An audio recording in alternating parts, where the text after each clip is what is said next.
Welcome to my channel. Story Learn English with stories. The Prince of Winter sat on the mountains, an old man with white hair and beard. He looked strong and wild with cold, stern eyes. But he was not angry when spring drove him from the valley and when autumn did not go quickly enough. He looked out over the kingdom calmly because he knew that it was his. And when he found anything dead or empty or desolate, he plucked at his great white beard and gave a harsh and satisfied laugh. All that lived in the land was struck with terror when it looked into his cold eyes. The trees shook in their thick bark. The mouse became snowblind. When she peeped outside the door, the stag looked mournfully over the white meadow. "My muzzle can still break through the ice when I drink," he said. "I can still scrape the snow to one side and find a tuft of grass. But if things go on like this for another week, then it's all up with me." The crow and the sparrow had lost their voices. They thought of the other birds who had departed in time, and those who remained did not know where to turn in their distress. At last they set out in a row to carry their humble greeting to the new lord of the land. "Here come your birds, O mightiest of all princes," said the crow and stood in the white snow. "The others left the country as soon as you announced your coming, but we have remained to submit us to your sway. Now be a gracious lord to us and grant us food." And the sparrow said the same as the crow, in a tone of deep respect.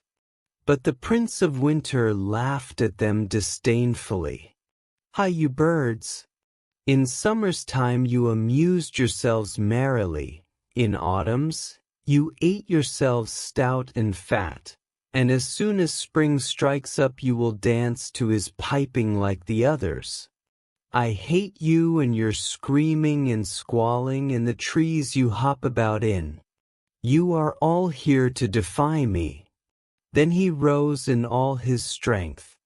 "I have my own birds and now you shall see them."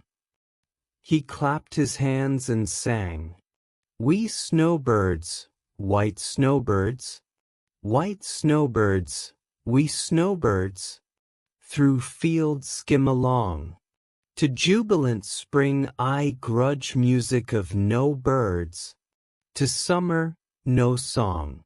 Come, winter's mute messengers, swift birds and slow birds, white snowbirds, we snowbirds, till the valley be soft as down for your nestling, of numberless ice eggs by frosty rims spanned, now rushing, now resting.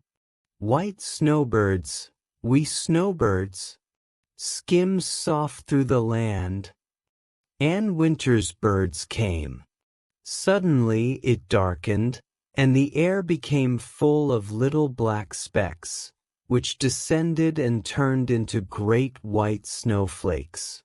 They fell on the ground, hundreds and hundreds. Now there was no grass or stone to be seen.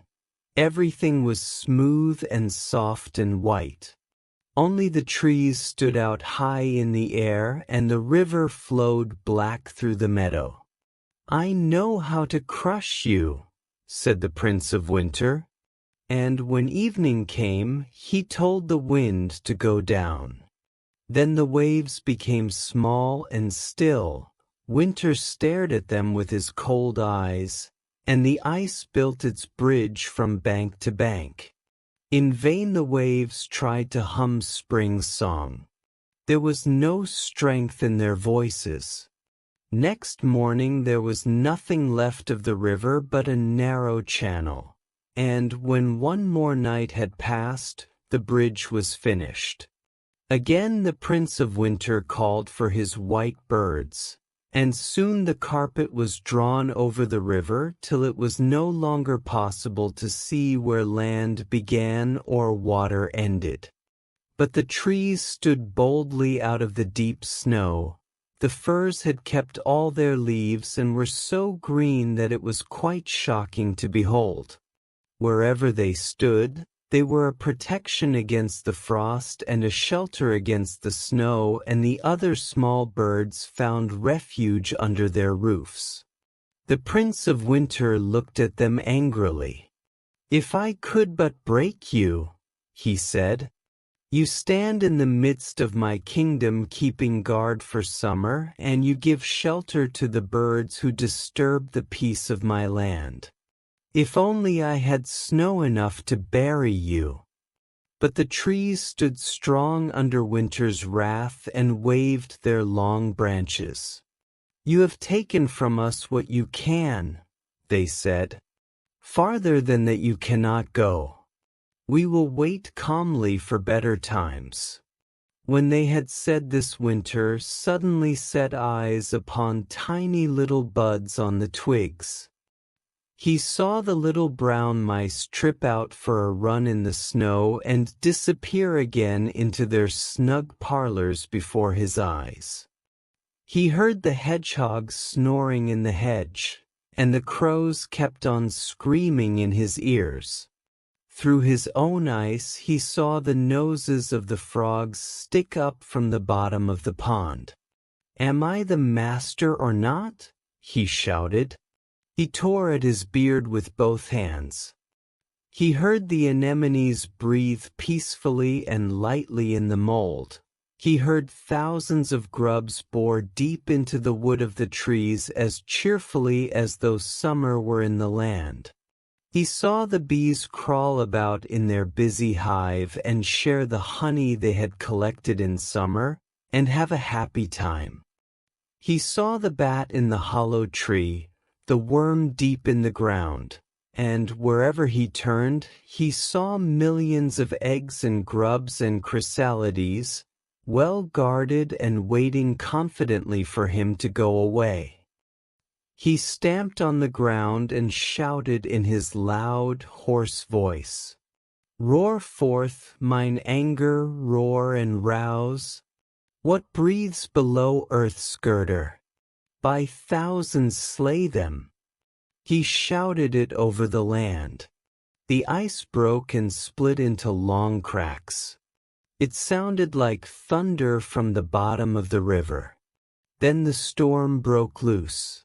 The gale roared so that you could hear the trees fall crashing in the forest. The snow fell and drifted over meadow and hill. Sky and earth were blended into one. It was piercingly cold, and where the snow had been blown away the ground was hard as stone. The Prince of Winter stood in the valley and looked upon all this with content. He went into the forest, where the snow was frozen right up to the tips of the smooth beech trunks, and in the boughs of the fir trees it lay so thick that they were weighted right down to the ground. "You may be summer's servants," he said, "but you are now under my command. And now the sun shall shine on you, and I will have a glorious day." He bade the sun come out, and he came. He rode over a bright blue sky, and all that was still alive in the valley raised itself towards him for warmth. "Call spring back to the valleys. Give us summer again." The sun looked at all the ice and frost but could not melt it. He stared down at the snow but could not thaw it. The valley lay silent. "That's how I like to see the land," said Winter. The Prince of Winter sat on his mountain throne again and surveyed his kingdom and was glad. His great cold eyes stared, while he growled in his beard. The days wore on and winter reigned over the land. The little brown mice had eaten their last nut. The hedgehog was hungry and the crows were nearly giving in. Then suddenly there came the sound of singing. Up leaped Winter and stared with his hands over his brows.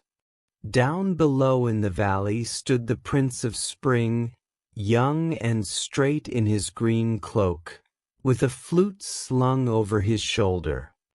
His long hair waved in the wind and his face was soft and round.